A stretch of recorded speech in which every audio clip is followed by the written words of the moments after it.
Alright, so we're going to this Inter-Terrace behind me. This is a newly TOP Inter-Terrace. We're going to visit JingKai and TianYi because if you have seen them on our landed convention 2022, they were talking about this new home behind that they were really calibrating together with the builder throughout the entire journey. So this is going to be an awesome chit chat session. Let's go.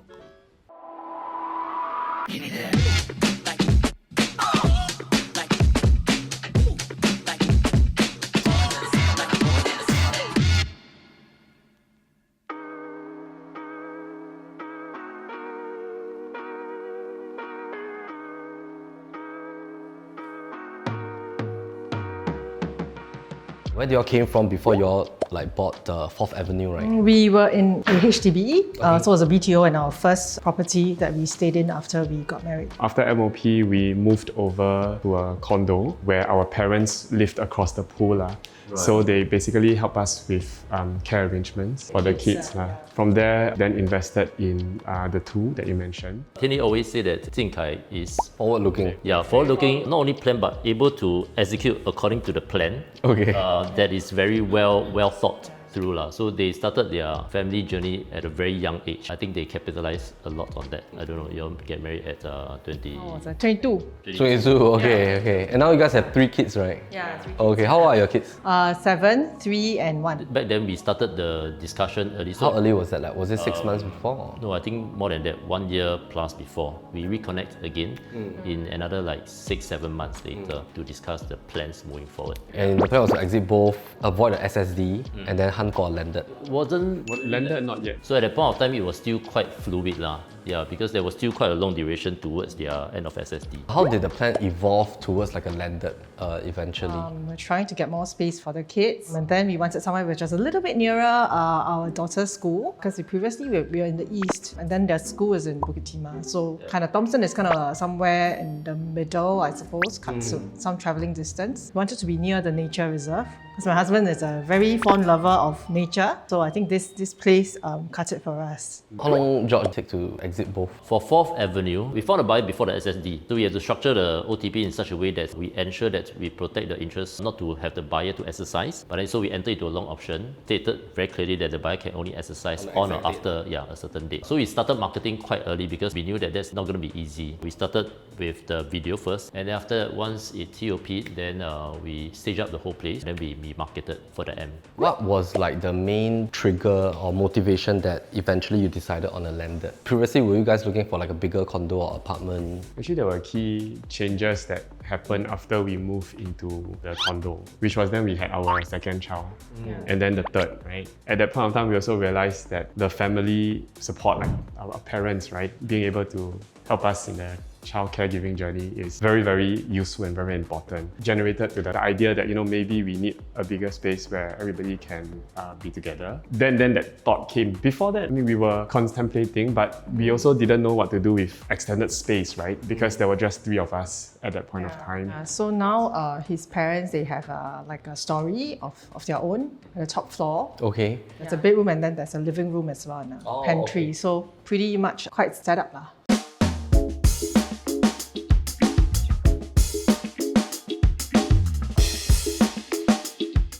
When y'all first saw this listing, right, what was the condition of it? So initially it's just a single story. The old structure? Yeah, the old structure. Okay. So it looks very similar to opposite.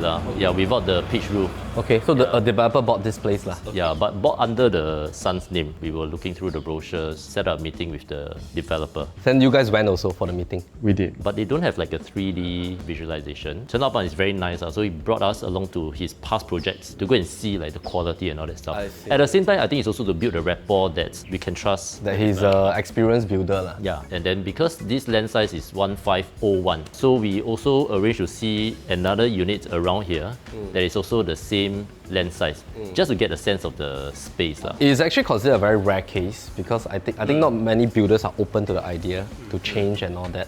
So what are some of the big changes that was evolved? Yeah, the major one must be the air bell, right? Which was what the one that I saw just now. So I think it's very helpful that they are very participative in the journey. They know what they want already. They're also very pro-negotiators. So my husband asked. Okay. They have to negotiate in Mandarin. Was the multi-gen level for your parents also part of the change? Yes, actually it was. Okay. Yeah. Any other thing that was like structurally different from the original plans?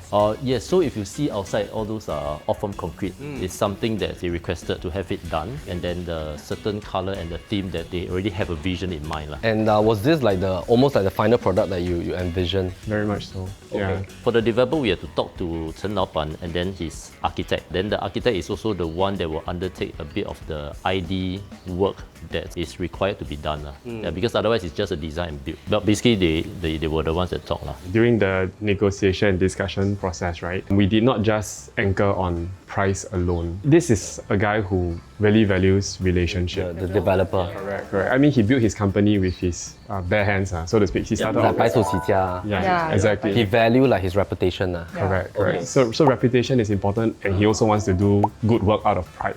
He's not also there to kind of make a quick buck. He just wants something that he believes is fair. We shifted the conversation away from price, although it always starts there. And we kind of understood where he's coming from in that, if he gives something at a much discounted rate, right, it will affect all his future transactions, correct? So then we thought, what might be a kind of mutually beneficial agreement, right, whereby we get what we want at a fair rate, but then he also gets to maybe, showcase some of his work.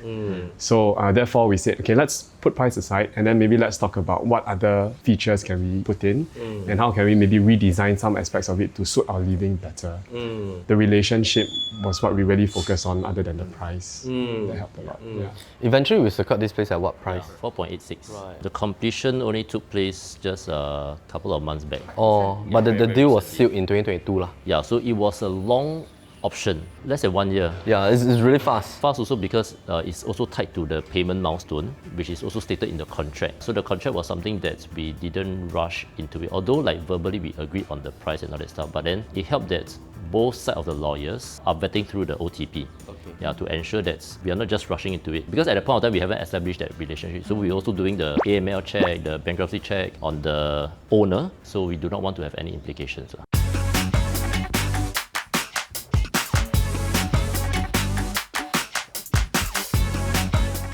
JingKai, I think you can like show us a little bit about your place, like what was the the thought process of like the whole level 1.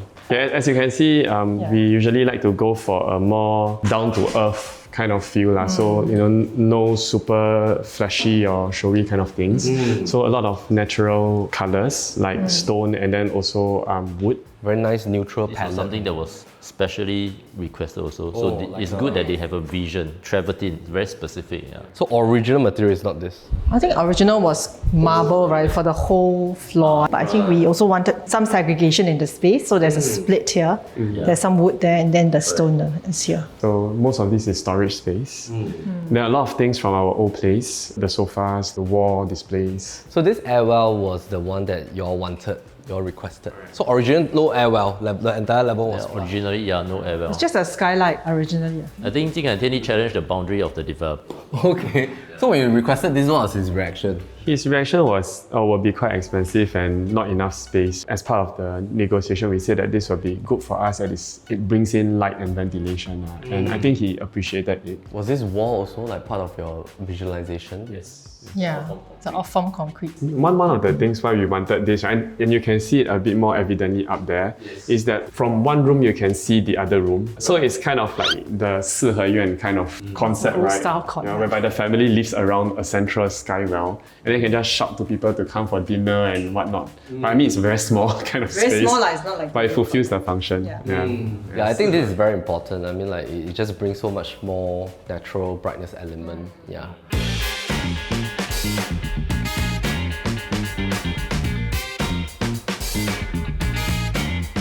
After moving in, like, how do you feel now living in a landed? I mean, at night, I think it's quite quiet now, right? You can see stars. we spend more of our nights on the patio. After the kids we put to sleep, then You'll go all the way upstairs. no, actually it's just Connected to our bedroom, there's a balcony area. then we do stargazing lor. Okay. But I think the first thing when we came over that's not very used to is because it's multiple levels, right? Sometimes you forget to take something when you're at level 1, then you have to go out again. Like while you're going out. And the kids, right, like when they wake up, they want to go to school. Then if they come downstairs, they realize, I left my hair tie upstairs. So like need to be more systematic in the planning, I think. That's the main lifestyle change. But also we need to be more careful around the kids because the young ones, they're not old enough to manage the stairs themselves. So we need to be like quite vigilant with them. Okay. I think through time, they'll start to get used to it. Yeah, correct.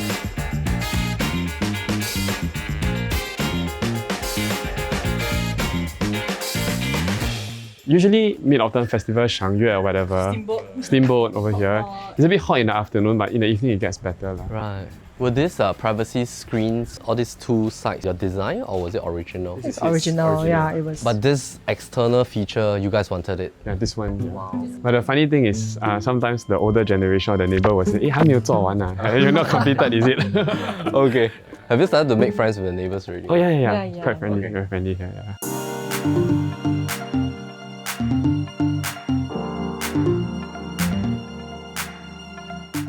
When you all started to go into the workforce, like what is your relationship with property? I think we probably learned it from the ground. And my parents would occasionally talk about it. I think back in their time, it was a lot easier, right? Not so many restrictions. Okay. So they also have an investment mindset. But then execution-wise, I think my husband was a lot better in like seeking out the right properties and having a sense for what is a good investment. Okay. I think my mom was a property agent. Oh, But she retired many years back. Wow. I mean, I never really looked at this as an investment class by itself. I came from a humble background. It's always to make sure that we have like a quality place to stay. And then I mean, over time, as we slowly grow our wealth, then as our investments, the return came back, right? Then looking across the asset classes, this is still one rather stable one to anchor for the longer term. Although due to the restrictions, as TianYi mentioned, the initial entry becomes much higher and harder. If it was lower, we would have wanted to do more. But if not, we make do with what we have. You have to do a lot of planning as well, right? And the timing and etc.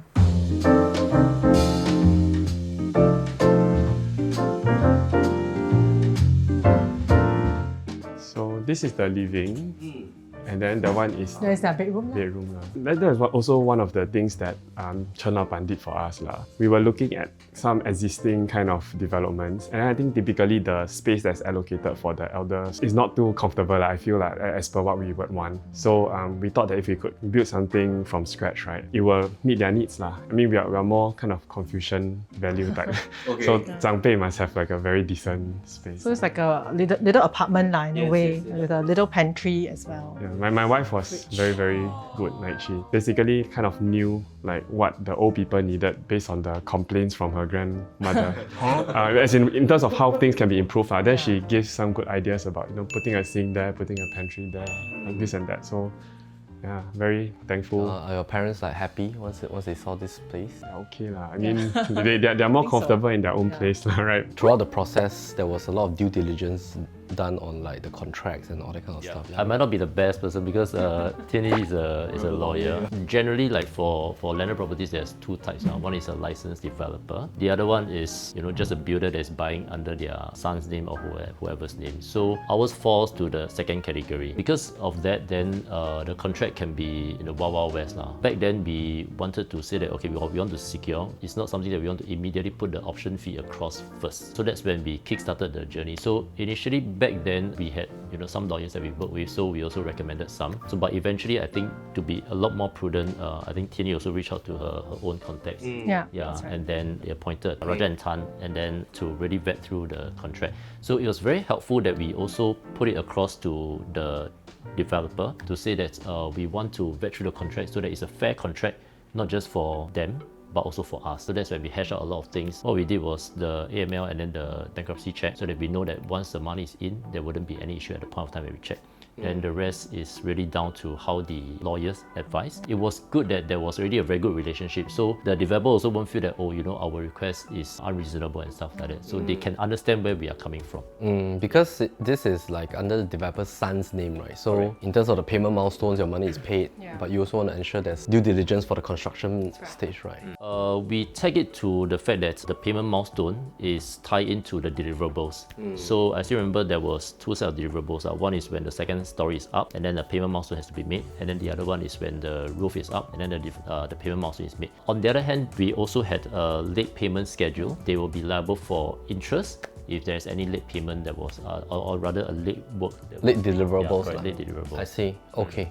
I think we adjusted the payment milestones quite significantly as well, right? Because the original contract, I think it was like 60 or 70% upfront before they even started work. So we adjusted that. To make it more progressive. Yeah, correct. Were there any like fears that you had or doubt that you had? Because this is like the first time dealing with a builder and it's actually quite a creative approach also. Probably a lot of hesitation, a lot of uncertainty because we didn't know him personally, and then the fact that he's unlicensed gave us a little bit of some doubt there, some healthy skepticism. But after meeting him, Seeing his existing work. yeah, we now have a relationship of trust. Right. Yeah. What are maybe like your next 10 years goals or plans for your property portfolio? Our previous place, right? I think George and Michaela helped us to rent it out very, very seamlessly. So Oh, which one is that? Pineville. that was the one that we lived in ourselves. The residential. Okay, so you got 3.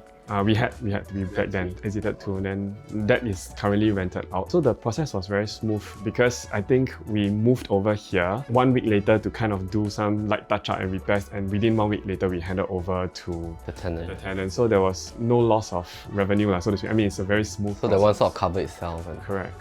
now with the condo, then with the landed, what are your next steps? Like maybe in 3, 5, 8 years time? We see how, we yeah. see again. Also very hard to predict like how the market is going Depend to on the look market. like, right? Maybe just share like 2 to 3 things that on how you enjoyed working with George and the team. So I think it's competence and commitment. George is not only good at the workings of real estate, the process and whatnot. I think very importantly is the ability to manage a process and bring people along the journey. I think when we had some of the conversations, right? Usually the other party, right? They are coming from a good place, but they also have their own interests. Their interests are very much also led by their emotions. There are points of time where you may receive a counter offer or a suggestion which may seem very ridiculous to either party, right?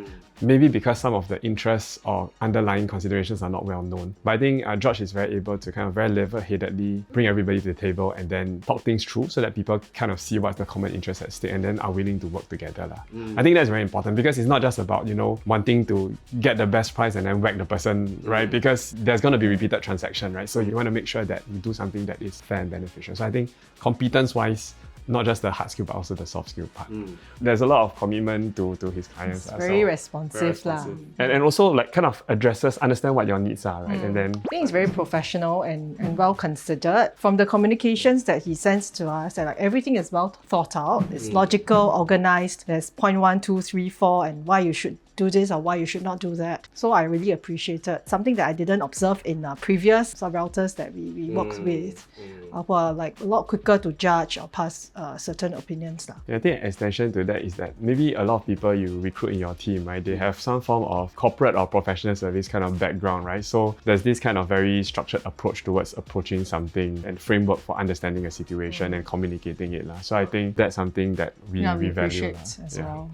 I think it's very admirable that the work is like high stress work and then they have kids and they are able to be very participative in the journey. People is the most important in it. So just touch on a few parties, right? So for example, the agent, right? The realtor and our relationship, that's one, right? I just mentioned about the competence and commitment. Another party will be the builder. I think earlier on, Melvin asked whether, we get the outcome is as per what we envisioned, right? And we said yes. And the reason is because there has been constant engagement over time, right? We trust both sides and he's willing to make concessions for us. Like when certain things were not planned in advance, but then we realized there's a need, he's willing to do it for us. So that trust, right, apart from all the due diligence that is critical and needs to be done, was the critical factor for us wanting to work with him. So that's the party. Then I think in the family, right, we will also realize that if you want to have a multi-generation living, right? As with most people who have done ID, interior design or renovation before, you know that every additional person will be an additional opinion. And then basically, if we have 8 people living together, you have 8 opinions to manage, right? I think we value a lot of harmony. And then where we have different interests, we just talk through it and we try to achieve a solution where we get everybody's interest considered and build out something that's useful and works for everyone. Then my wife, very part of the critical piece. She's so understanding. It makes such a good place for my parents. So Thank you, and you as well. Yeah, he's very good in planning and executing. He will like do up a lot of checklists properly and track the progress. I think this is like the winning formula. We're just like last week we just filmed a chit chat session. We also asked our clients a final question like, what do you think is the main success formula for a couple building their property journey, right? And the husband straight away point there. This is my winning formula. A partner that is aligned and like y'all want to journey together. Yeah, which I think like this makes a wonderful marriage and partnership, right? That y'all have like the same goals. Yeah. Awesome. Thank you so much. Thanks for sharing. All right. Thank you.